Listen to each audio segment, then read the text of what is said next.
Good Monday morning. Good friend sent a link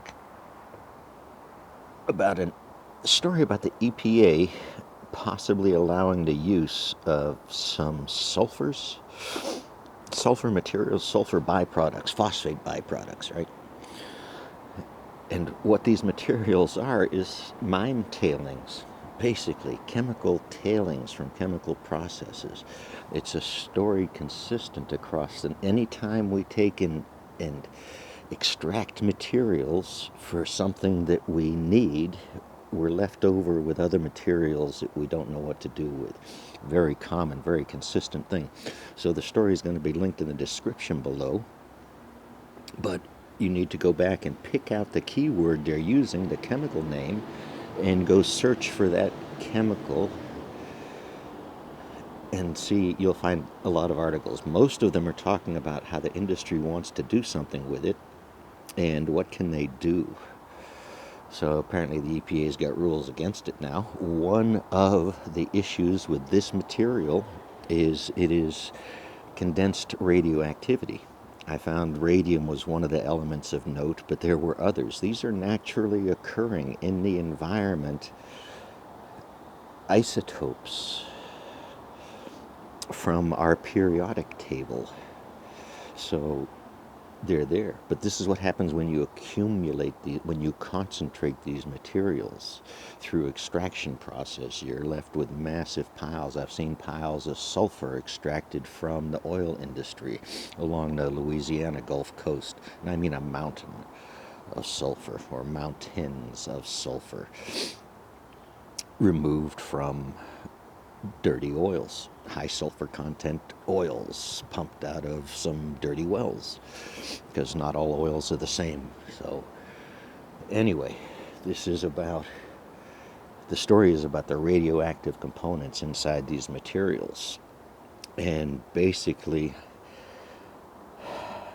that opens such a big conversations about radioactivity levels. Is it low level, high level, medium level? I'll try and post another description of, I think, the 7. I didn't think there were 7, but there's like 7 classifications of nuclear waste. Low, high level, high, mid. So I'll find that link and put that in. But that story in particular almost seems a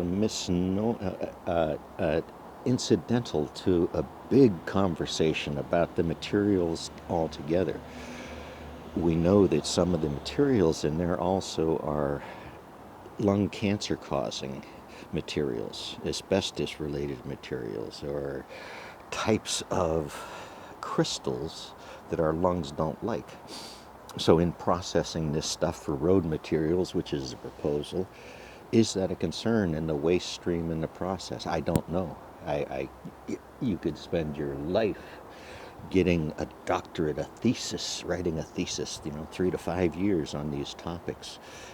So inside of that conversation also is how these materials are bound, they're in rocks already, right? They're in the ground, they're in the earth around us to some minor degree that we've lived with for human eternity, right?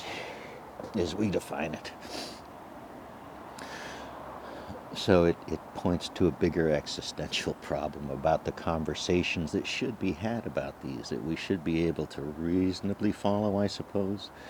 But you're talking about risk analysis. You're talking about something called stoichiochemistry, an interaction of one molecule containing 2 or 3 elements with another molecule containing 5 or 6 elements in ratios defined by somebody to be safe that will bind these materials. This is kind of a conversation about glass vitrification. You can go and find articles about basically mixing nuclear waste in cement. They're doing that up at the Hanford site. It's called sequestration, it's called vitrification, it's called a lot of things, but it's basically mixing it with cement. a specialty cement that you've studied, and you know the leaching properties of the minerals and the elements inside the concrete, so that 100 years from now that material has not somehow accumulated and able to reach a criticality. These occur in nature, criticalities, but we way outdo them.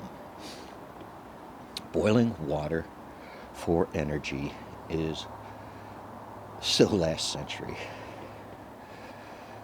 Using nuclear power to boil water is almost criminal. So, sorry I can't help more. I can help more if I could do these better and wrote the scripts. But someone else speaks to this as well. We're not alone. Thank you. Peace is out.